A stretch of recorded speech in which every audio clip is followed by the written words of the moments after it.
Hello YouTube, Cousin Kinoko here, and welcome to another video. I thought I'd try something new, and I decided to make a video in which I show you the last 5 games that I've played through. And I'm going to be talking a little bit about the different games, make some kind of mini reviews, and tell you my thoughts on them. So, the first game that I'm going to talk about is Doshin the Giant for the Gamecube. Now, Dawson the Giant was originally a game for the Nintendo 64 DD, which was an add-on to the Nintendo 64 that was only released in Japan. And I'm not sure, but I think this game was actually released in Japan on that console. But here in Europe it was ported to the Nintendo Gamecube, and in Japan as well, where they updated the graphics a little bit and yeah, up the resolution, I guess. And well, I heard a lot of bad things about this game before I bought it. It got a lot of mixed reviews. A lot of people thought it was kind of boring and you know, like unfinished somehow. Well, the basic premise is it's a little bit like Black and White for the PC. So it's like a god game with some mild strategy elements, and you're this giant Doshin, and you come out of the ocean and you have this little island where there are some villagers living, and basically to them you're like a god, and they will pray to you and ask you for things. Maybe they need more trees for their village to prosper or something like that. And if you do what the villagers tell you to do, then you get hearts from them, you get love. And as you see on the image here, as you get a full circle of hearts, then the giant grows. And as he gets bigger, he also gets more powerful, he can do more things. But also you can get hate. If you click the shoulder button, I think it's the shoulder button, then you switch from Doshin to Jashin, I think. Which is the evil side of Doshin, and he's more of a destructive force. Instead of carrying buildings and trees around, he throws fireballs and destroys things, and sometimes you need to use him to get further in the game, and then the villagers will be scared of you and they give you skulls instead of hearts, which also make you grow. So it's like a balance, you have to use both of them. Mainly you use the good giant.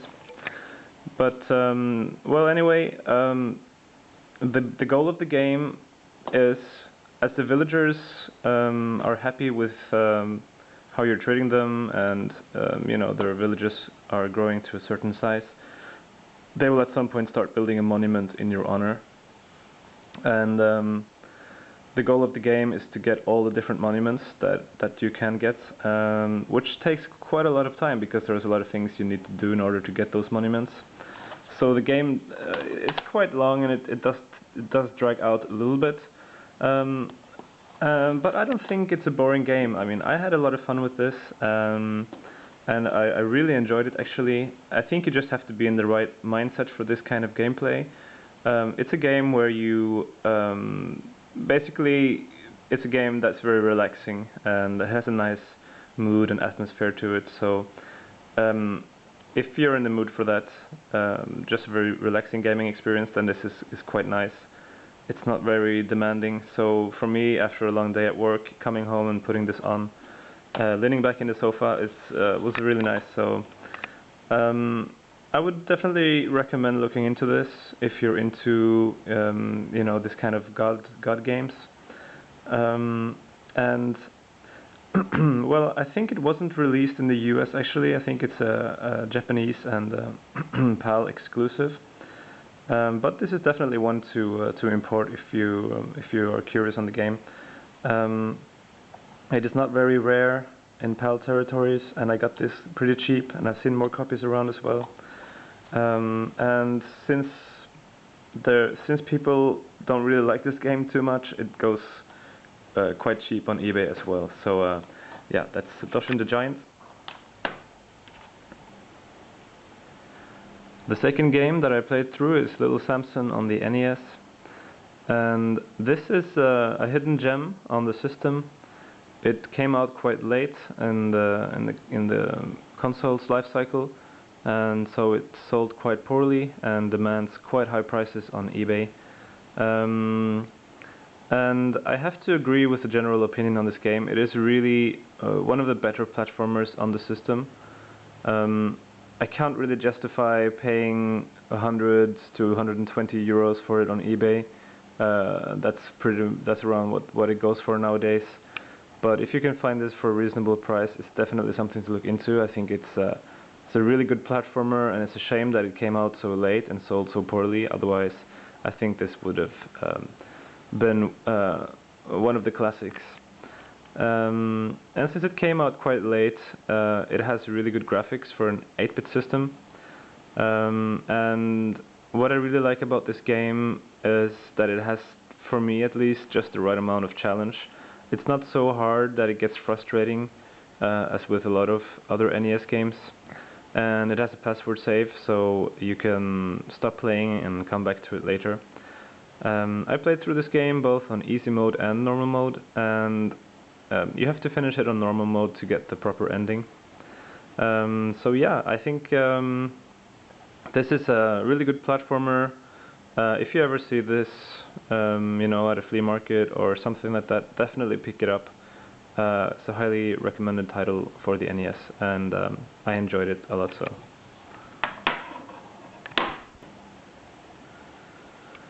Then the third game that I have played through is Dungeon Siege: Throne of Agony for the PSP. And this game got a bit of mixed reviews as well. I think it's on Metacritic, it's got like 6 or 7 out of 10 or something like that. So, well, I have mixed feelings about this game as well. It plays quite a bit like Diablo. It's a hack and slash dungeon crawler. The typical fare. You find a better item and you equip it, and etc. It does have quite a bit of problems though. The loading times are really long, which gets quite frustrating. I didn't care for the story at all, which is often the case with this type of games for me. I just don't think the stories are worth reading. There was quite a bit of text, and I just skipped most of it because I just couldn't be bothered. And normally I am the type of person who read the stories if they're a decent story, but here I just couldn't be bothered. And I thought a lot of the times I didn't know what I was supposed to do. I thought it was a bit confusing at times. There was a certain point where I just couldn't figure out where to go, and it was just the layout of the area and the map that just got me confused. So I spent quite a long time just trying to figure that out. But that said, I had quite a lot of fun with this game. It's a game that I've been playing mostly on trains and on airports, and when I've been traveling, I've brought this along, and it's a really nice game for just killing some time. And it has an okay length. I think it's very disappointing towards the end. It has a really disappointing ending where there's not really I hope this is not a spoiler, but there's not really a satisfying boss battle or anything like that. So it is a huge letdown towards the end, and it is quite a glitchy game. So the glitches and load times drag it down, and apart from that, it's not very original. It's just like another Diablo type of game. So if you're really into hack and slash RPGs, if you really like Diablo, this is an okay game to have on your PSP to kill some time when you're traveling. But it's not a game that I would necessarily recommend people to pick up. But it's a decent game. I don't think it's bad. I had quite a bit of fun with it. If I knew what I was going into, I probably wouldn't have picked it up. It's a bit like if you find it cheap, you can pick it up, but it's nothing great. So just don't expect too much from it, and then you can definitely have a bit of bit of fun with this title. And then we have Resident Evil 0 for the Nintendo Gamecube. And I haven't played so many of the Resident Evil games, and the only game that I finished before this one was the first Resident Evil, the remake version for the Gamecube. And that's a few years ago already, and I absolutely loved it. I'm not very big on survival horror. They kind of freak me out a little bit, and I think sometimes the atmosphere is a little bit too creepy, but I really enjoy the gameplay of the Resident Evil series, and even the kind of clunky tank controls. I really like that. That said, well, Resident Evil 0 isn't as good as the first Resident Evil. I think it's a little bit more cheesy, and the story is not as good. I think it gets better for later on in the game, though. I didn't really like it in the beginning on the train, but as soon as they get to the mansion, it starts getting better, and I really enjoyed this game. If you're into Resident Evil, like the old school ones with the tank controls, then this is definitely one to look into. It has the same graphical style as the first game, the remake version for the GameCube, so it has really beautiful pre-rendered backgrounds, and yeah, it's just it's a lot of fun to play through, and I don't have so many negative things to say about the game. I didn't really. One of the things that I find annoying with the old Resident Evil games is the whole limited amount of space for items that you have, and normally you would have an item box, like in the first one you have an item box, but in this one you don't, so basically you just leave the items on the ground, and then you can find them on the map later, but it's just really, it's a weird system for arranging your items, and doesn't really work that well, so that's like the only negative thing I have to say about it. Other than that, I think, like I said, the story is kind of cheesy, but the gameplay is just amazing, so definitely one to pick up for Resident Evil fans, and I enjoyed this a lot. So. And finally we have Resident Evil 4 Wii Edition. I also have this game for the PS2 and the GameCube, but I decided to play it on the Wii, as I've heard from different forums online that this is the best version to play. It has the extras from the PS2 version, and it has the better graphics and the better controls, in that you can use the Wii remote to aim at enemies with the crosshair.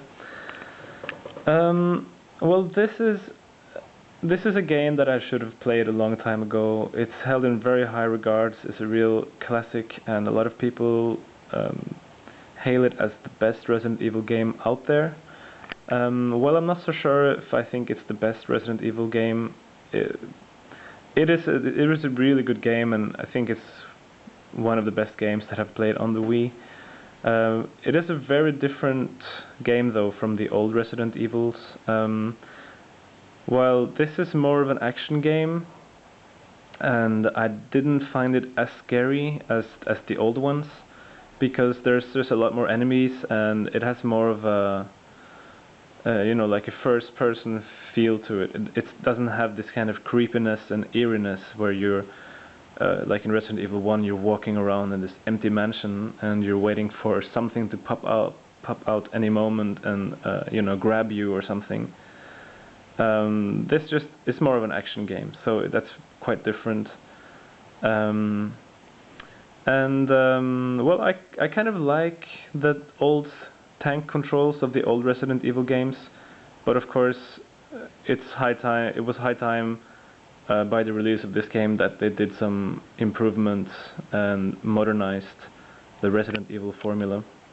And they did a lot of improvements in this game, like the whole item management thing, which was a real nuisance in the old games. Here you have a much bigger inventory, and also they introduced, well, I'm not sure if I think this was the first game where they introduced like merchants, so you can buy new weapons, you can sell things, and you can also upgrade your weapons to increase their firepower and their capacity and things like that. So I really enjoyed this game. I think gameplay-wise, this is a really great title. I did think, however, the story is really lame and stupid. It starts out with the cliche of I don't know, some people have kidnapped the president's daughter, and you're some American soldier going into the rural parts of Spain to find out what happened. And the main character is like a real, stereotype Hollywood action hero. And I found it kind of ironic at some point in the game. The main villain is making a comment that, this isn't some Hollywood movie, he says, like to kind of explain that the bad guys are going to win in the end, which I find really ironic because the storyline in this game is just like a Hollywood cliche, and all the characters are pretty much stereotypes. So I found it very strange that they put that in there. It was almost like they're criticizing themselves, or maybe they had some moment of self-awareness there. But yeah, I don't know. I have trouble with the storylines in a lot of games, and I think all the Resident Evil games, so they're kind of cheesy, and it's just part of it. When you play some action video game, the storylines aren't that great, which I find very hard to understand sometimes, why they can't just get a decent writer to write a proper dialogue for the games. But yeah, well, everything else is great. The gameplay is great. The graphics are amazing. I think the voice acting is pretty good as well. I think this is a really great game, and of course it's already a classic. It's not as scary as the old Resident Evil games, and I guess that's kind of like a minus, and that the storyline is really stupid pulls it down a little bit for me. But all in all, I really enjoyed this game. I had a lot of fun with it. I find it hard to compare it with the old Resident Evil games. I like both for different reasons. And I wouldn't necessarily say that this is the best Resident Evil game that I've played, as I really enjoyed the first one. And it is quite different. It doesn't really compare so directly, but I guess a lot of you have already played this game. It's a classic, it's a modern classic. So, but if you haven't, then definitely look into this. And the Wii version is apparently the one to get. And I think it's also released on PS3 or Xbox 360 as well. So maybe those versions are something to look into. So yeah, that's it for my new video series here, the first video in games that I've finished. I hope you guys enjoyed watching this video, and if you enjoyed the video and you would like me to keep making this series where I talk about the games that I've played through, please thumbs up, like this video, or make a comment in the comment section and tell me what you think. If you have any suggestions for improvements, I would like to hear your thoughts on that as well. And yeah, hope you guys enjoyed this video, and until next time.